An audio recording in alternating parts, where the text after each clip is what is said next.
오늘은 요한계시록 그 마지막 장인 22장을 통해서 마라나타라는 제목으로 함께 은혜 나누도록 하겠습니다.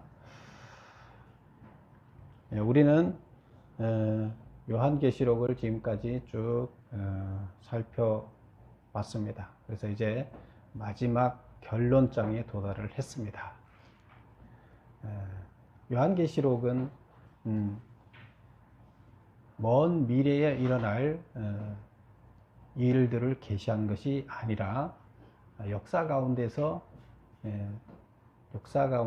하나님께서 우리가 어떻게 살아가야 할지를 가르쳐 주기 위해서, 현실에 닥쳐진 문제를 해결하기 위해서, 그 문제를 해결하려면 지금 뭘 어떻게 해야 되는지 그것을 분명하게 알려주기 위해서 기록하도록 하셨다, 이렇게 했습니다.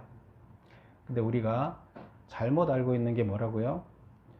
현실의 역사 문제를 해결하려는 목적을 잊어버리고 먼 미래의 인류의 종말에 관해서 알려주기 위해서 이것을 기록했다, 이렇게 포커스를 맞추기 때문에 우리는 해석이 잘못되고 있다, 이렇게 말씀을 드렸어요.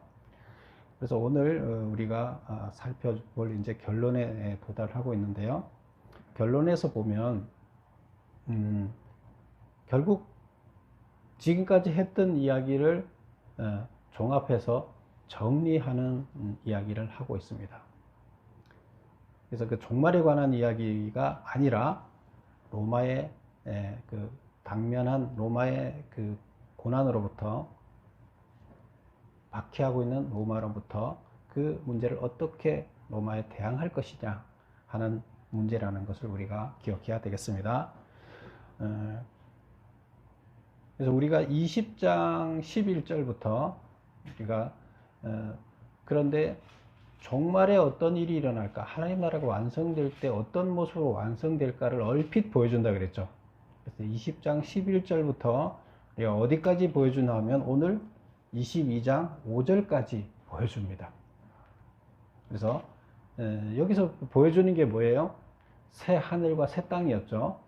그러니까 새 하늘과 새 땅 안에 또 건설되는 예루살렘 성을 이제 얘기를 했습니다. 그 예루살렘 성의 또 구체적인 이야기도 쭉 했어요. 근데 그 예루살렘 성은 뭘로 만들어진다 그랬어요? 온갖 보석들로 만들어진다 그랬잖아요. 근데 그 보석이 누구예요? 보석이 바로 하나님을 믿는 성도들이에요.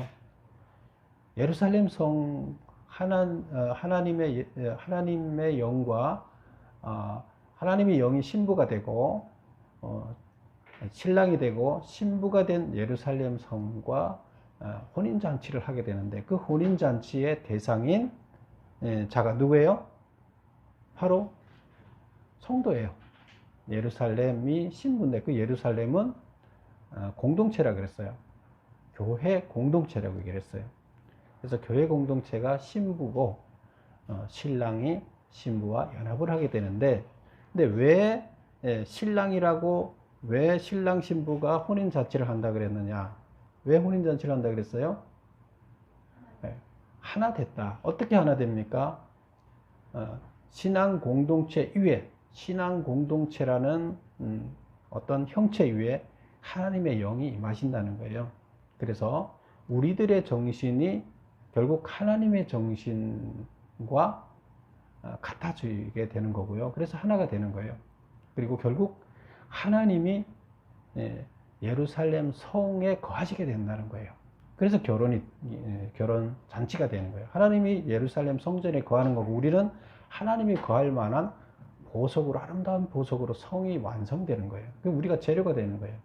결국 하나님 나라의 핵심은 뭐예요? 신부예요. 새 땅과 새 하늘과 새 땅에 지어지는 것은 예루살렘 성이에요. 예루살렘 성은 누구예요? 신부예요. 신부가 누구예요? 교회 공동체, 곧 성도예요. 성도들의 모임이에요. 교회 공동체예요. 하나님의 일을 할 공동체예요. 하나님 나라의 핵심은 교회 공동체예요. 그게 전부라고 지금 얘기를 하고 있어요. 그 얘기만 하고 있어요. 하나님 나라는 뭘로 만들어지느냐? 너네들의 모임이라는 거예요, 결국에. 그리고 하나님의 영이 거기에 임하는 거다. 뭐 거대한 뭘 생각하지 마라. 그렇다 그러면 그것이 하나님 나라가 우리가 종말로 이야기하고 있는 하나님 나라가 완성돼서 차원이 바뀌는 그런 세계도 하나님 나라가 완성이 되지만 우리는 이 땅에서도 하나님 나라를 완성할 수 있어요, 없어요? 네, 우리의 노력으로 하나님의 영이 우리 가운데 오시면 이 땅에서도 하나님 나라가 이루어질 수 있다는 겁니다. 결국 우리는 뭘 해야 돼요? 하나님 나라가 이 땅에서 이루어지게끔 하는 일을 해야 돼요. 그래서 그것이 어느 수준에 도달하게 되면 하나님께서는 직원으로 다음 차원을 바꾸신다 이렇게 얘기를 했잖아요. 그럼 차원을 바뀔 정도의 수준에 이를 만큼 일을 누가 해야 돼요? 우리가 해야 되는 거예요. 그 일을 강조하는 거예요. 그 일을 해내기 위해서 우리를 어디에다 뒀다? 우리를 보석을 만들기 위해서 이 땅에 와서 훈련을 하시는 거예요. 그 훈련에는 어떤 과정이 있어요? 여러 가지 우리를 힘들게 하는 과제를 줍니다. 그 과제를 통해서 우리는 훈련되고 단련돼서 보석이 되는 거예요.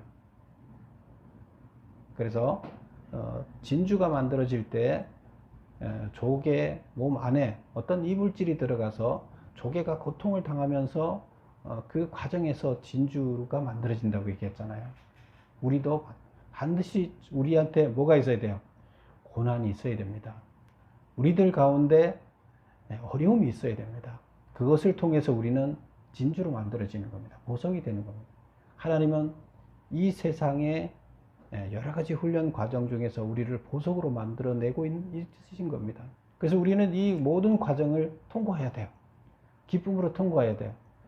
지금 로마에서 로마 황제가 기독교인들을 핍박하는 그 과정은 뭐예요? 참 보석으로 만들어지고 있는 과정이에요. 참 보석이 어느 정도로 만들어지게 되면 어떻게 돼요? 악을 제거하게 됩니다. 악을 제거하게 되고 참 보석으로 만들어진 보석을 만들기 위한 거였잖아요. 나머지 보석이 만들어지면 다 제거되고 참 보석만 남고 거기에 하나님이 함께 하시게 되는 거죠. 이게 바로 하나님 나라의 완성이에요.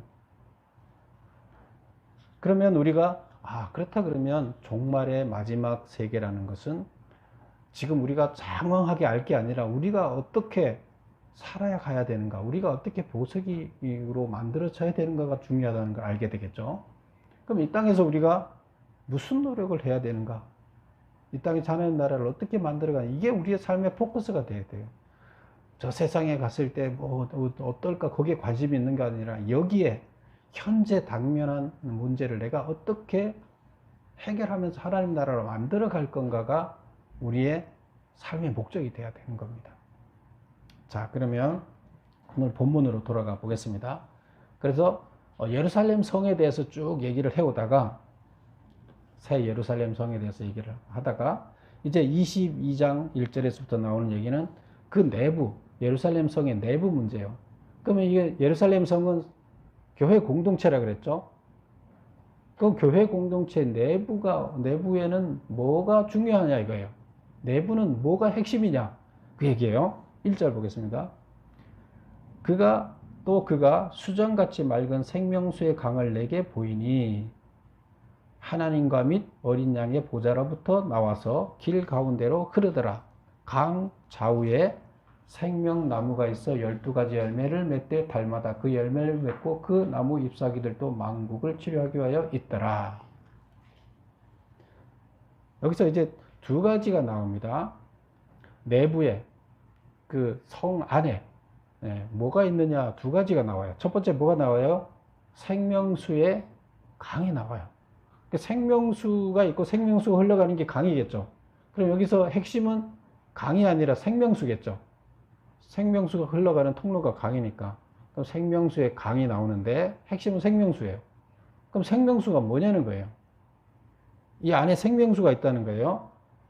그가 수정같이 맑은 생명수를 보여줬어요. 그가 누구예요? 천사죠. 지금 계속 천사가 그 환상을 보여주고 있죠.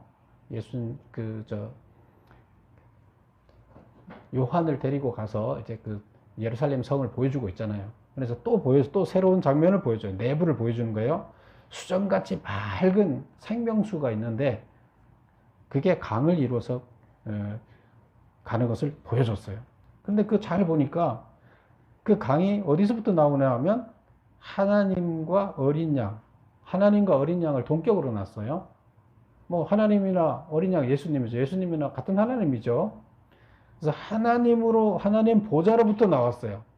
뭐가? 생명수가 하나님 보좌로부터 나와서 강을 이뤄서 흘러가고 있어요. 그럼 이 생명수가 뭐냐는 거예요. 생명수가 뭐예요?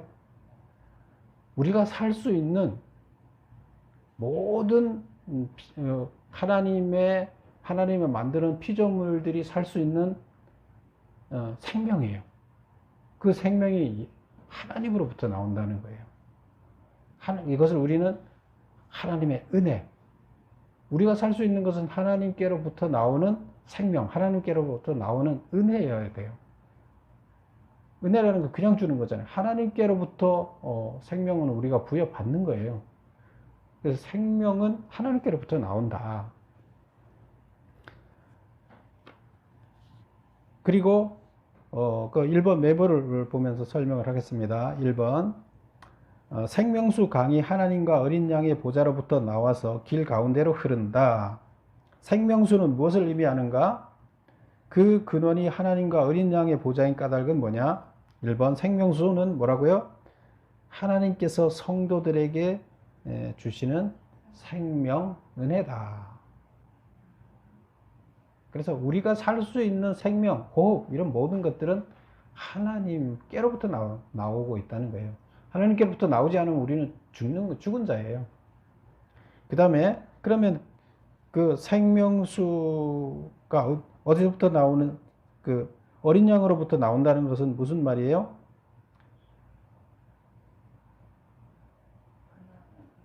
어린 양의 보좌로부터 근원이 나왔다는 것은 하나님과 어린 양으로부터 생명이 나오기 때문이다. 그래서 모든 생명은 하나님부터 나오기 때문에 보좌로부터 샘이 이렇게 흘러나온다고 이렇게 표현을 하고 있다는 거예요.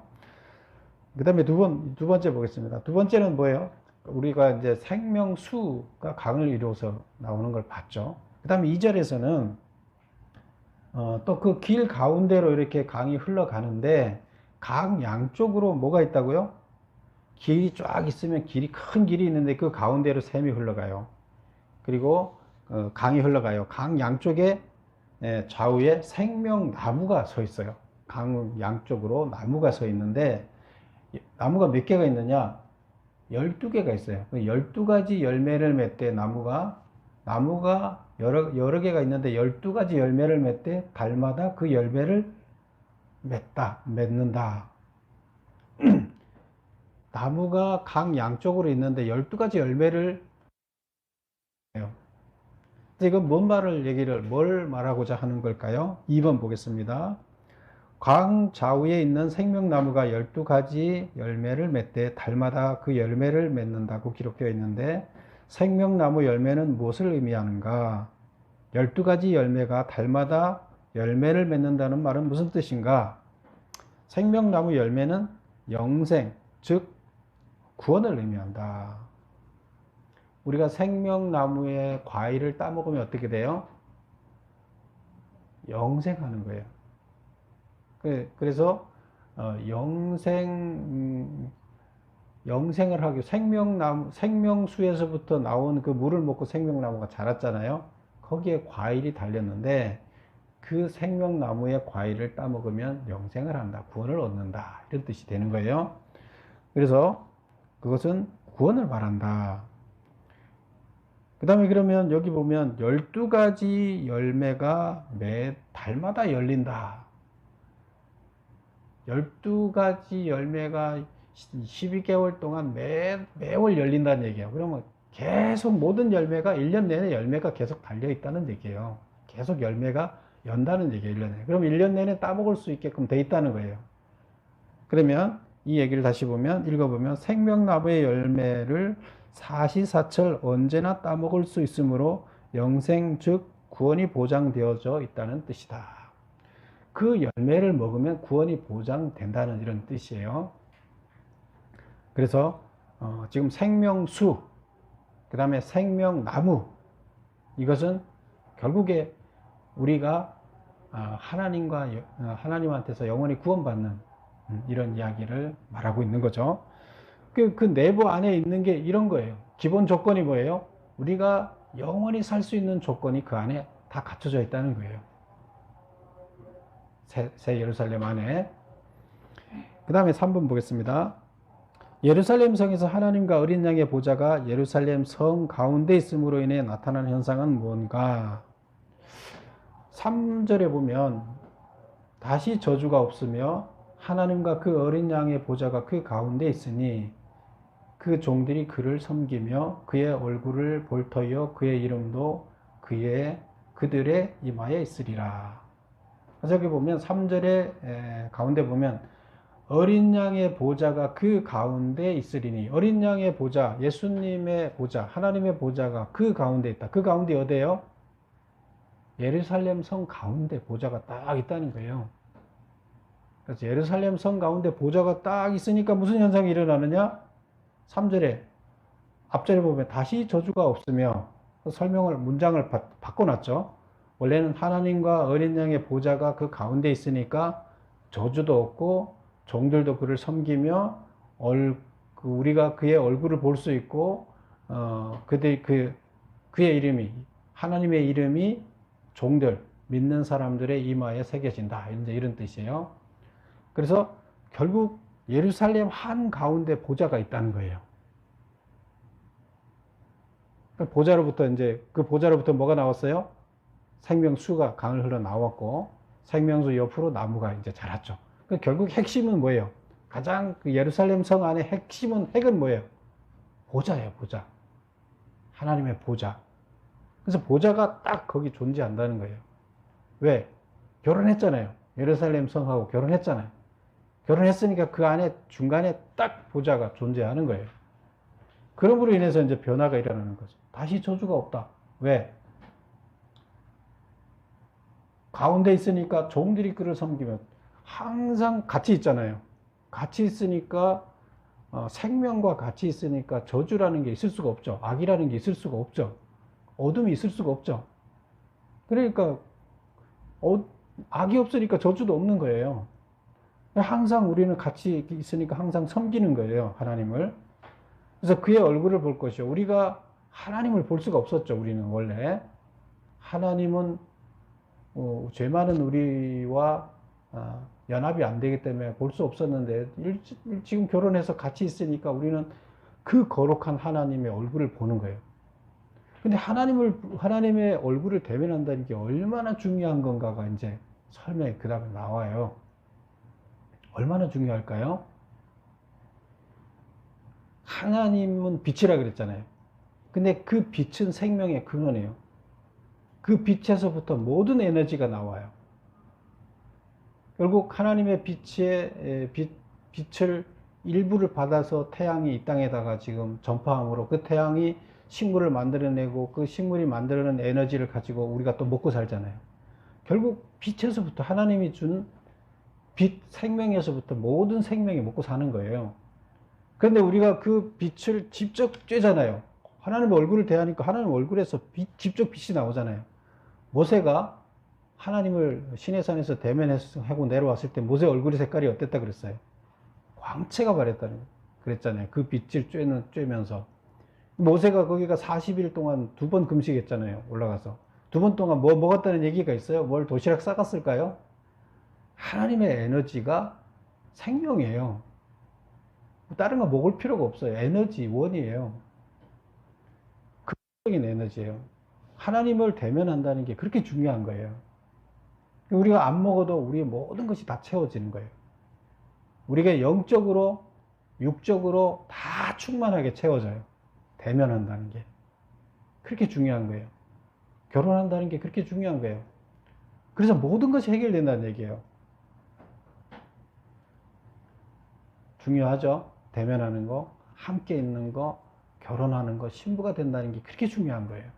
모든 게 다 해결돼요. 근데 그 결혼하기 위해서 뭘 해야 돼요? 우리는 보석이 돼야 되는 거예요. 그래서 여기서 보면 결혼했더니 어떤 문제가 나느냐? 저주가 없다. 얼굴을 보는데 그의 그의 이름도, 하나님의 이름도 그들의 이마에 있으리라. 하나님의 이름이 이마에 있다는 게 무슨 뜻일까요? 자, 설명을 보면서 보겠습니다. 3번. 예루살렘 성에서 하나님과 어린 양의 보좌가 예루살렘 성 가운데 있음으로 인해 나타난 현상은 무엇인가? 1. 그의 종들, 성도들이 하나님과 얼굴을 대하고 섬기기 때문에 하나님을 거역하는 일이나 저주받는 일도 없을 것이다. 하나님의 이름도 종들의 이마에 있으리라. 이게 무슨 말이냐? 하나님의 소유물이 되어 보호를 받게 될 것이다. 그래서 우리 이마에 하나님의 이름이 새겨졌다는 것은 우리가 소유가 누구 소유라는 얘기예요? 예, 하나님 소유라는 거예요. 근데 하나님은 우리가 하나님의 소유라 하더라도 하나님이 소유물처럼 대하시나요? 아니요. 하나님과 동등한 게 우리를 대하세요. 하나님 본의처럼 동등하게 우리를 대하세요. 근데 그거는 뭐냐면 소유라는 말을 우리는 하나님이 우리를 보호하시는 기 때문에 우리는 안전하다 이렇게 이제 보면 되는 거예요. 그래서 그런 존재다 이런 뜻이에요. 그 다음 3번. 하나님이 성도들의 빛이 되시기 때문에 밤이 없고 등불이나 태양 빛이 필요 없게 된다. 뭐 밝은 빛이 있는데 필요 없죠. 그리고 그 다음 보면 하나님과 성도들이 최상의 상태, 즉 완전한 예배 상태가 되며 하나님의 빛이 모든 것을 해결하는 에너지원이 된다. 그래서 하나님의 그 얼굴에서 나오는 그 빛 에너지는 우리 모든 빛을 쬐으로 인해서 우리 영의 고민이라든가 모든 것이 한순간에 다 해결돼요. 무너져 버려요. 깨끗해져요. 우리의 육체적으로 회복되지 않았던 뭐가 있다 그러면 모든 것이 그 빛을 보는 순간 다 해결이 돼요. 완벽하게 최상의 상태가 돼요. 영도 육도 마찬가지로. 그래서 우리가 뭘 먹지 않아도 하나님께서 빛에서 공급되는 모든 에너지로 우리는 충분한 최상의 에너지로 살 수가 있는 겁니다. 그게 하나님께서 우리를 궁극적으로 하나님처럼 귀중한 존재로 만들고자 하는 것이 하나님의 계획이에요. 그러니까 우리는 소중한 존재예요. 하나님께서 그렇게 하나님처럼 만들어서 하나님의 친아들로, 친신부로, 친가족으로 소중하게 살기를 원하시기 때문이에요. 근데 우리는 포기하면 안 되죠. 그리고 계속 그렇게 우리를 단련시켜서 보석으로 만들어 가야 됩니다. 그래서 지금 성 안에 가장 소중한 핵심은 뭐라고요? 성 안의 내부를 보니까 보좌가 있다. 그 다음에 그 보좌가 있기 위해서 우리가 외적 구성은 받지만 그 보좌 안에 또 우리를 채우기 위해서 필요한 것이 생명수가 있었고 생명나무가 있었고 하나님으로부터 직접 우리한테 비춰지는 하나님의 거룩한 빛이 있었다. 이렇게 보면 되는 거예요. 이게 다예요. 내부의 설명이 이게 다예요. 거기에 뭐 집이 너무나 아름답고 우리 집이 어떻게 생겨 이런 얘기 없어요. 그럼 우리가 이 땅에서 중심을 맞춰야 될 것도 뭐예요? 바로 이 구원 하나님 나라를 완성하는데 하나님이 우리 가운데 계시고 우리가 하나님이 하나 되게 하나님의 영이 우리한테 어떻게 살게 하시고 하나님의 뜻에 따라서 우리가 하나님 나라를 어떻게 불의한 이 땅 어둠의 세계를 빛을 만들어 가느냐 이것이 중요하다는 얘기를 하는 거예요. 자, 그 다음에 이렇게 해서 이제 예루살렘 성에 대한 모습이 끝났어요. 그래서 20장 11절서부터 22장 5절까지 정말로 하나님 나라가 완성됐을 때 그 모습을 딱 보여줬다 그랬어요. 그럼 이제 이게 끝이에요. 진짜로 보여준 하나님 나라 완성, 종말에는 모습은 이거라고 딱 보여줬어요. 그 앞에는 뭐라고요? 로마가 어떻게 극복해야 되는지 얘기라 그랬죠. 그래서 극복해서 정말로 극복해서 이겨냈을 때 완성된 나라, 지금 여기 하나님 종말에 완성된 나라에서 이런 모습으로 서게 된다. 너희들이. 그리고 이제 마지막 맺는 말이에요. 결론이에요. 지금부터 나오는 얘기는 6절부터 나오는 게 결론이에요. 결론은 뭐예요? 결론은 종말에 관한 이야기를 할까요? 성경의 이 지금 요한계시록의 주제가 종말에 관한 얘기가 아니라 그랬죠. 현재 문제를 해결하기 위해서 어떻게 해결해야, 뭘 해야 되는가를 얘기한다 그랬죠. 그러면 결론도 뭐겠어요? 종말은 어떠냐를 얘기하겠어요? 아니죠. 현재 문제를 해결하는 그 사람들한테 뭔가 메시지를 주겠죠. 자, 그러면 그런 시각으로 종말을 잊어버리고 그런 시각으로 지금 돌아가서 이제 결론을 지어 봅니다. 자, 4번 보겠습니다. 요한은 지금까지 말한 계시가 진정함을 증명하기 위해서 제시한 세 가지 증인은 누구인가? 그러니까 요한이 자기가 지금까지 쭉 계시록의 메시지를 하나님부터 받은 메시지를 환상을 적었잖아요. 그래서 전달했잖아요. 근데 이게 진짜인지 가짜인지 사람들이 이걸 잘 믿지 않을 수도 있잖아요. 그럼 이걸 믿게 만들어야 될 것 같아요. 그래서 결론으로 제시하는 것이 세 사람의 증언을 기록하고 있어요. 자, 6절 한번 읽어볼까요? 또 그가 내게 말하기를, 이건 또 새로운 거죠. 또 그가 누구예요? 천사가 내게 말하기를, 이 말은 신실하고 참된지라. 곧 선지자들의 영의 하나님이 그런 뜻이죠. 그의 종들에게, 하나님을 믿는 신자들에게, 교인들에게 반드시 속히 되어질 일을 보이려고 그의 천사를 보내셨도다. 앞으로 어떻게 될 것인가? 지금 로마가 고통을 당하고 있잖아요. 근데 이걸 어떻게 해석해야 되고, 앞으로 이게 결론이 어떻게, 기독교인들이 다 망하고 말 거냐? 아니면 로마가 망할 거냐? 이거에 대한 이제 그것을 미래를 보여주기 위해서 누구를 보냈다? 천사를 보냈다. 그걸 알려주기 위해서 어떻게 되는지. 그걸 알게 되면 성도들이 만약에 니네가 이긴다.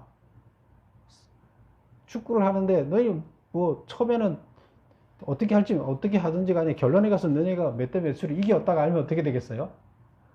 힘있게 싸우겠죠. 그래서 로마는 무너지고 너희들은 결국 하나님 나라의 귀한 보석으로 가서 하나님과 결혼하게 될 것이다. 새 예루살렘 성에 들어가게 될 것이다 하는 것을 알게 되면 어떻게 된다고요? 순교를 하게 된다는 거죠. 그래서 절대로 우상 숭배 안 하고 현실의 고난에 굴복하지 않고 고난과 맞싸워 이겨서 승리하게 된다는 거예요. 그걸 위해서 뭘 했다? 그걸 위해서 천사를 보냈다는 거예요. 나를 보냈다는 거예요. 메시지를 너희들한테 전하려고. 이걸 누가 지금 전하는 말이에요? 천사의 증언을 여기다 기록을 합니다. 첫 번째. 왜 이게 신빙성이 있느냐?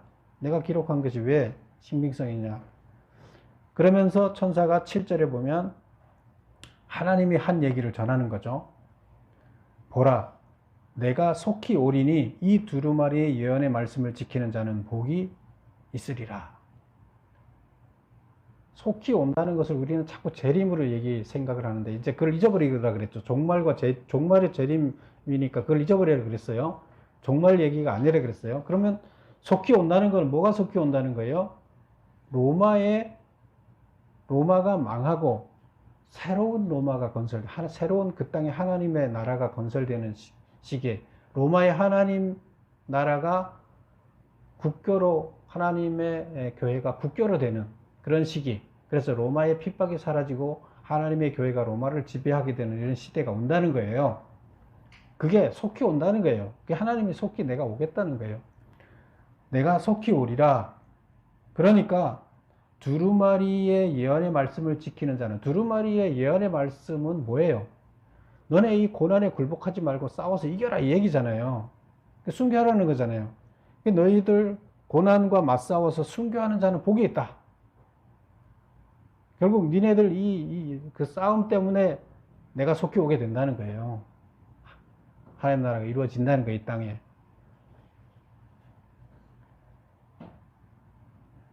최종 하나님 나라가 완성되기 위한 하나의 과정인 거죠, 이게. 그래서 이런 얘기를 전했다. 천사들한테. 그래서 그거를 전해줍니다. 천사들 얘기를 처음 합니다. 그 다음에 두 번째 이야기를 보면 8절을 한번 볼까요? 이것들을 보고 들은 자는 나 요한이니, 이제 자기를 얘기를 하는 거죠. 보고 들었다. 메시지를 전한 자가 천사였는데 천사가 이렇게 말을 한 것을 증언으로 기록하고 그 다음에 자기가 보고 들었다. 근데 지금 이 요한은 이 편지를 써서 누구한테 보내는 거예요? 자기가 목회하고 있던 그 7개 지역의 교회들한테 보내는 거잖아요. 그럼 그 사람들은 자기 담임 목사가 보낸 거예요. 편지를. 근데 담임 목사가 하나님이 보낸 천사로부터 들은 메시지를 적었다고 하는데 그걸 믿겠어요? 안 믿겠어요? 믿겠죠. 그래서 핍박을 받는 가운데 보통은 메시지를 전하더라도 자기가 썼다고 또 안 전해요. 왜? 잡혀 죽잖아요. 로마가 요한 찾아갖고 죽일 거 아니에요. 썼다 그러면 벌을 받게 되니까, 로마로부터 처벌을 받게 되니까. 그런데 안 밝히는데 요한은 과감하게 밝히고 있어요. 네, 성도들이 이걸 믿고 이걸 하나님의 말씀으로 받아들이고 이걸 실천해야 되기 때문에 내가 썼다고 해야 받아들일 거 아니에요. 내가 죽더라도 성도들은 이걸 받아들여서 실천할 거 아니에요. 그래서 이것들을 보고 들은 자는 나다. 내가 지금 보고 들었다 하고 이제 밝히는 거예요. 내가 듣고 볼 때 이 일을 내게 보이던 천사의 발 앞에 경배하려고 엎드렸더니 그가 내게 말하기를 나는 너와 내 형제 선지자들과 또 두루마리의 말을 지키는 자들과 함께 된 종이니 그리하지 말고 하나님께 경배하라 하더라. 이거 앞전에서 나왔던 구절이죠. 그래서 이 말을 듣고 내가 이렇게 경배하려고 그랬더니 그건 중요한 게 아니다 하고 이렇게 천사가 얘기했다 이것을 하면서 내가 기록했다 이 얘기를 지금 하는 거예요. 내가 듣고 내가 기록했다 이 얘기예요. 그 다음에 이제 세 번째로 또 무슨 말을 하냐면 누가 예수님이 16절 볼까요? 예수님이 이렇게 나 예수는 교회들을 위하여 내 사자를 보내어 이것들을 너희에게 증언하게 하노라. 나는 다윗의 뿌리요 자손이니 곧 광명한 새벽별이라 하시더라. 16절에 보면 나 예수는 이것은 이제 직접 예수님이 들려준 메시지를 기록한 거죠. 그래서 예수님이 나한테 얘기를 했는데 예수님이 이렇게 얘기를 하셨다. 나 예수는 예수를 지금 다 알잖아요.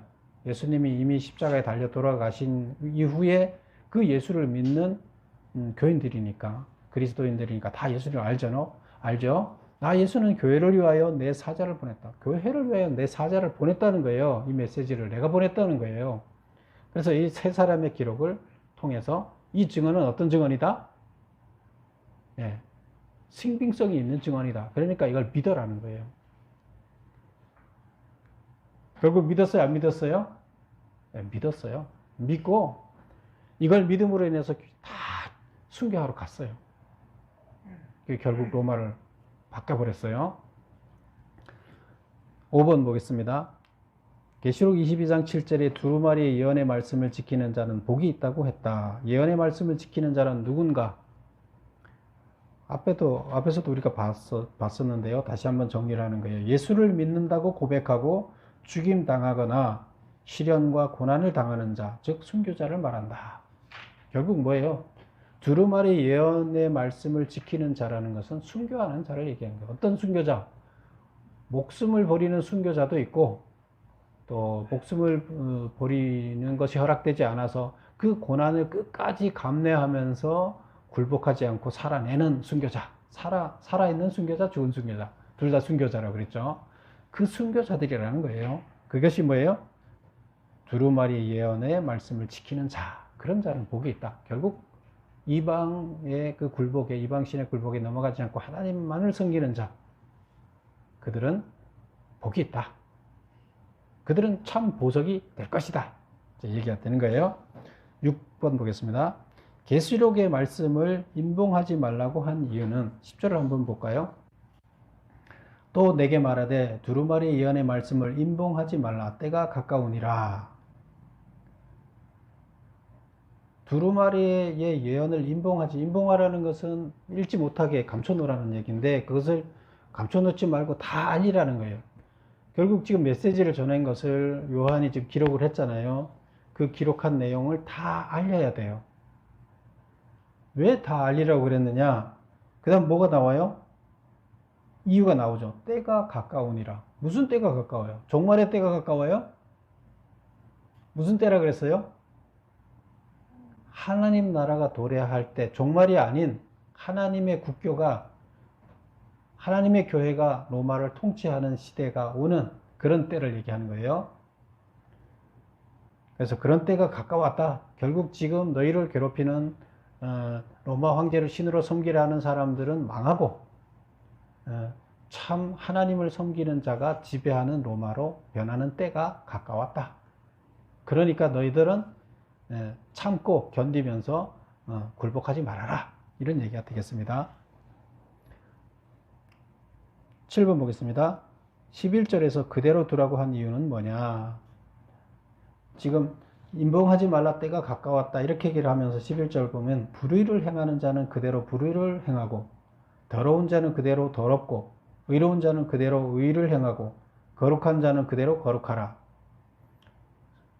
이건 무슨 말이에요? 불의를 행하는 자는 그대로 불의를 계속해라. 나쁜 짓 하는 사람은 계속 나쁜 짓 해라. 뭐 이런 말이에요. 더러운 자는 그대로, 더러운 것과 반대되는 거룩한 거죠. 하나님의 뜻대로 거룩하게 살지 않고 더럽게 사는 자들은 계속 더럽게 살아라. 의로운 자는 의롭게 계속 살고 거룩한 자는 계속 거룩하게 살아라. 두 가지를 나눠보면 지금 현재 나쁜 짓 하는 놈들이 계속 나쁜 짓 하고 살고 좋은 일을 하는 사람들은 좋은 일을 하고 살아라. 이게 무슨 말이에요? 설명 한번 보겠습니다. 7번에 신앙은 강요로 될 일이 아니기 때문에 순교를 강요하지 말라는 것이다. 메시지를 전할 뿐이지, 메시지를 전하는데 그 메시지를 알아들었음에도 불구하고 자기가 스스로 순교하기를 결정하지 않는 자들은 그냥 놔두라는 거예요. 무슨 말인지 알겠죠? 그래도 두려워서 자기는 영원한 구원은 필요 없고 난 지금 내가 여기서 이 두려움의 문제를 해결하고 나는 안 죽겠다. 그럼 그냥 놔두라는 거예요. 그러면 그 사람들 그냥 살게 놔두라는 거예요. 이것까지 강요하면 이것은 하나님이 아니에요. 하나님은 가르쳐주고 깨닫게 해주고 선택하게 할 뿐이지 하나님이 강제로 선택하지 않는다 그랬죠. 그래서 하나님은 그렇다고 진실을 가르쳐줄 뿐이고 판단과 결정은 본인이 하게 놔두라는 겁니다. 8번 보겠습니다. 행한 대로 갚아준다는 말은 무슨 뜻인가? 12절부터 읽어볼까요? 12절.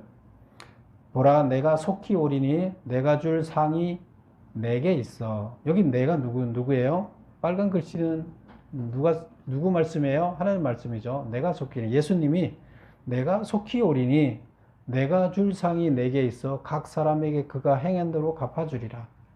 하나님의 영이 속히 오겠다는 거예요. 하나님의 영이 속히 오리니 어떻게 속히 와요? 하나님의 나라가, 하나님이 통치하는 나라가 속히 오겠다. 그런 뜻이고요. 내가 줄 상이 내게 있어. 예수님한테 있다는 거예요. 각 사람에게 행한 대로 갚아주겠다. 선을 행하면 선한 대로 갚아주고 악을 행하면 악한 대로 갚아줘야 되죠. 순교했으면 순교에 대한 대가를 줘야 될 거 아니에요. 순교 안 하고 두려워서 그냥 현실에서 타협을 해갖고 살면 그러면서 그냥 우상을 섬기면 거기에 대한 대가를 받아야 될 거 아니에요. 거기에 대한 대가는 뭐예요? 예루살렘 성에 못 들어가는 거죠. 망하는 거죠. 근데 그 대가는 스스로가 예수님은 룰을 정해놨을 뿐이고 선택은 누가 하는 거예요? 우리가 선택하는 거죠. 그래서 그 선택한 대로 값을 주겠다. 너희가 선택한 대로 새 예루살렘 성에 들어갈 건지 못 들어가고 예루살렘 성 밖에서 담 밖에 있어 고통당하면서 살 것인지는 네가 지금 여기서 어떻게 행한 거에 따라서 결정을 해주겠다는 거예요. 8번 읽어보겠습니다. 메모. 행실에 따라서 구원받을 자가 결정된다는 뜻이다. 9번 보겠습니다. 두루마리를 빠는 자란 어떤 자냐?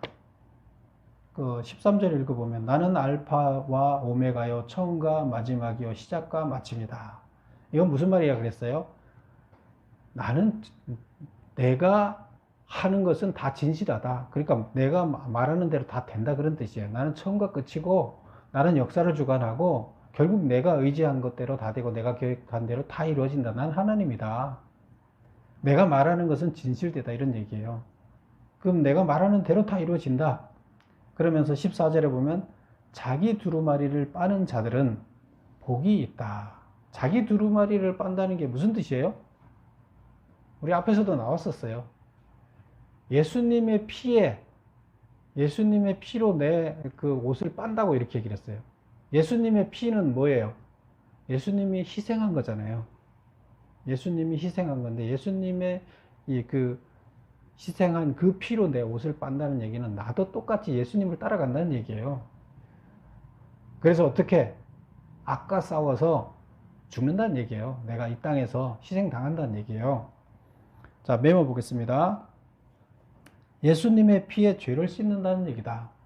결국엔 내가 희생하고 악과 싸워서 예수님의 피로 이래서 우리가 죄의 문제를 해결됐죠. 우리가 그 예수님의 피로 우리를 정결하게 한다. 예수님의 간 길을 그대로 따라간다. 그런 뜻이 되는 거예요. 그 다음 보겠습니다. 10절, 17절에 오라는 무슨 뜻인가? 그 14절부터 마무리를 쭉 읽어보고 넘어갈게요. 14절, 두루마리를 빠는 자들은 복이 있으니 이는 그들의 생명나무에 나아가며 문들을 통하여 성에 들어갈 권세를 받으려 함이로다. 그래서 두루마기를 빠는 자는 결국 순교자들이랑 마찬가지가 되는 거죠. 그들은 복이 있다. 그래서 어떻게 된다? 생명나무에 나아가서 열매를 따먹어서 영생을 얻는다는, 구원 얻는다는 얘기죠. 그 다음에 성문에 들어간다. 들어갈 권세. 당연히 성문에 들어갈 권세를 얻죠. 그 다음에 행한 대로 갚아주는 거 예를 지금 이제 들은 거예요. 두루마기를 빠는 자들은 결국 행한 대로 성 안에 들어갈 것이고, 15절 보면 개들과 점술가들과 음행하는 자들과 살인자들과 우상숭배자들과 및 거짓말을 좋아하며 지어내는 자는 다 성 밖에 있으리라. 못 들어간다. 구원받지 못한다는 얘기예요. 예루살렘 성 안에 들어가야 샘물을 마실 거 아니에요. 생수를 마실 거 아니에요. 예, 과일도 따먹을 거 아니에요. 그래야 영생을 하는데 못 들어가요. 아니, 들어가지도 못하니까 먹지도 못해요. 그러니까 영생을 할 수가 없다. 구원받지 못한다. 이런 얘기고, 개들과, 여기서 개라는 건 뭐예요? 예, 개는 저게 없죠. 자기 부인이 있어요, 없어요? 예. 우리가 우상을 섬기면 개라고 이제 보는 거예요. 하나님도 섬기고, 이방신도 섬기고, 저신도 섬기고, 개라는 거예요. 그런 의미로 이제 여기서 개라고 그랬어요. 나머지는 다 이해를 하시죠? 그래서 하여튼 우상숭배하고 로마의 죄악의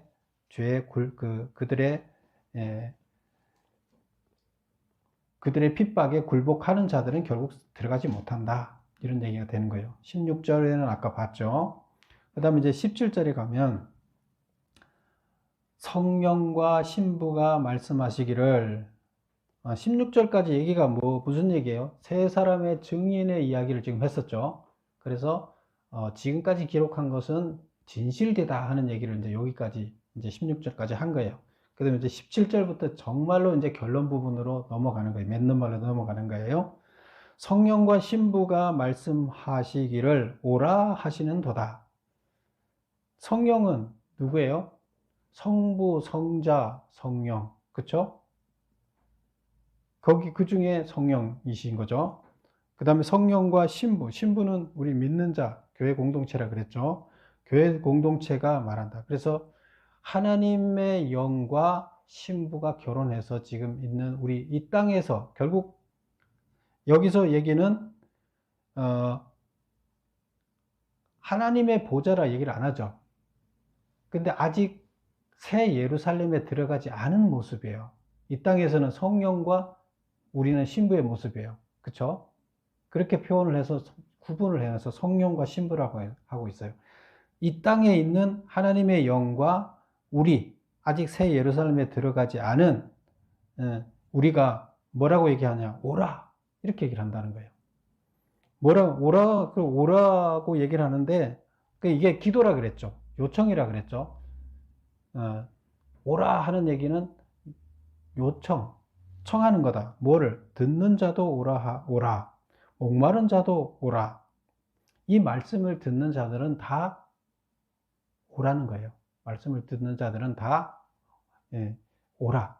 그 다음에 목마른 자도 오라. 원하는 자는 값없이 생명수를 마시라. 그래서 생명수를 줄 거니까 목마른 자들은 다 와라. 목마른 자라는 것은 아직 생수를 안 마신 자들이죠. 여기 지금 이 땅에서 있으면서. 그래서 믿는 자든 믿지 않는 자든 지금 이 메시지를 듣는 자들은 생수를 마시러 다 오라는 거예요. 생수 마시러 오라는 건 뭐예요? 두루마리를 입으라는 거예요. 순교자가 되라는 거예요. 와서 이 말씀을 지키는 자 되고 두루마리를 빠는 자가 되고 순교자가 되라는 거예요. 오라는 거예요. 지금 누가 그 얘기를 해요? 교회 공동체와 하나님의 영, 성령이 지금 이 땅에서 오라고 얘기를 한다는 거예요. 그 얘기고 18절 보면 내가 이 두루마리의 예언의 말씀을 듣는 모든 사람에게 증언하노니 만일 누구든지 이것들 외에 더하면 하나님이 이 두루마리에 기록된 재앙들을 그에게 더할 것이요. 이게 무슨 말이에요? 지금 요한이 쓴 메시지 이 기록에다가 요한이 한 장만 편지 하나만 썼잖아요. 여러 사람한테 이제 전달하려면 많이 메모를 해서 또 복사를 해야 될 거 아니에요. 그래서 이 두루마리 예언의 말씀을 듣는 모든 사람에게 증언한다. 뭐라고? 이것들 외에 더하면 이 말씀에다 전할 때 더하든가 기록할 때 더하든가 그러면 무슨 벌을 받아요? 두루마리에 기록된 재앙, 로마 악한 자, 로마 황제한테 내렸던 벌, 그 벌이 너희들한테 있다. 그 다음에 19절 만일 누구든지 이 두루마리 예언의 말씀에서 제하여 버리면 제한다는 것은 지금 요한이 기록한 것 중에서 빼버린다는 거죠. 빼버리면 어떻게 한다? 생명나무와 거룩한 성에 참여함을 제하여 버리겠다. 구원 못 받게 하겠다는 거예요. 그러니까 그만큼 메시지를 있는 그대로 전하지 않고 더 붙이거나 빼거나 하면 구원 못 받는다는 얘기예요. 강력한 경고인 거죠. 그 다음 20절 이것들을 증언하신 이가 이르시되 내가 진실로 속히 오리라. 빨간 글씨죠. 누가 한 얘기예요? 예수님이 한 얘기죠. 우리 요한계시록 처음에 보면 예수님이 불렀죠. 불러갖고 이제 전해준다 하면서 천사를 통해서 전해주는 거죠.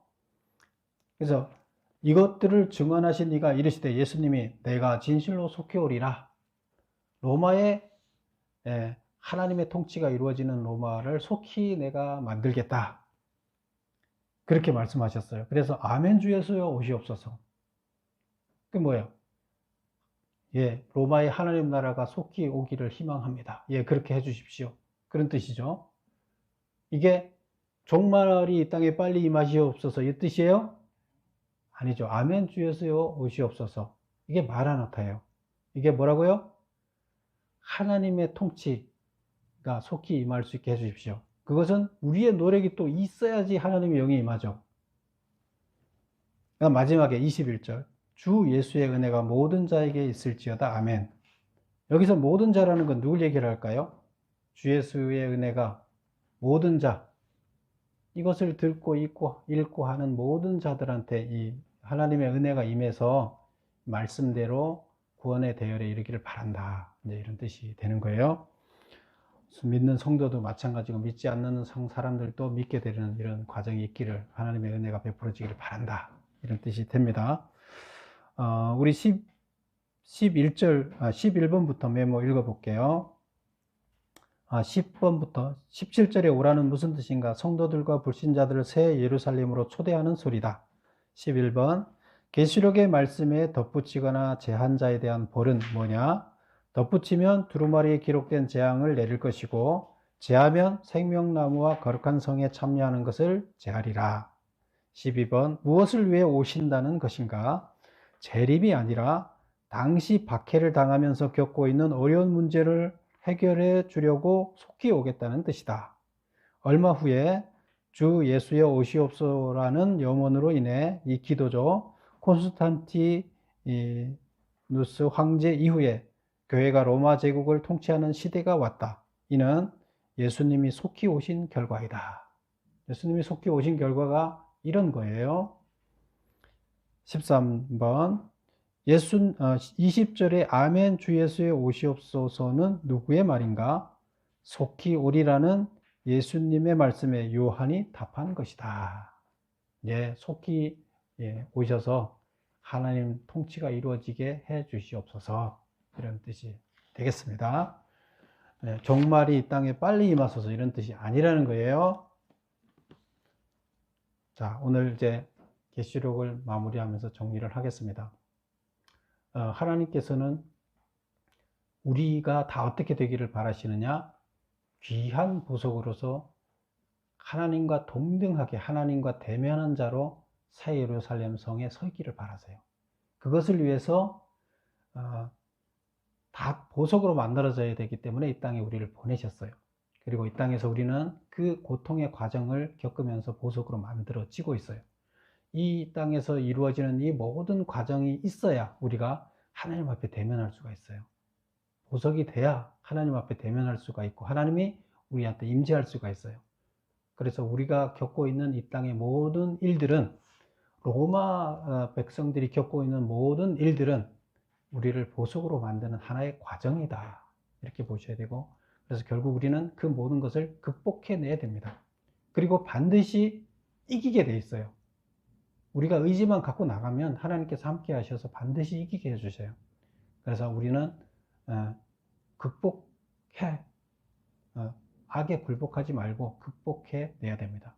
그리고 결국에 우리는 새 예루살렘 성에 입성해야 됩니다.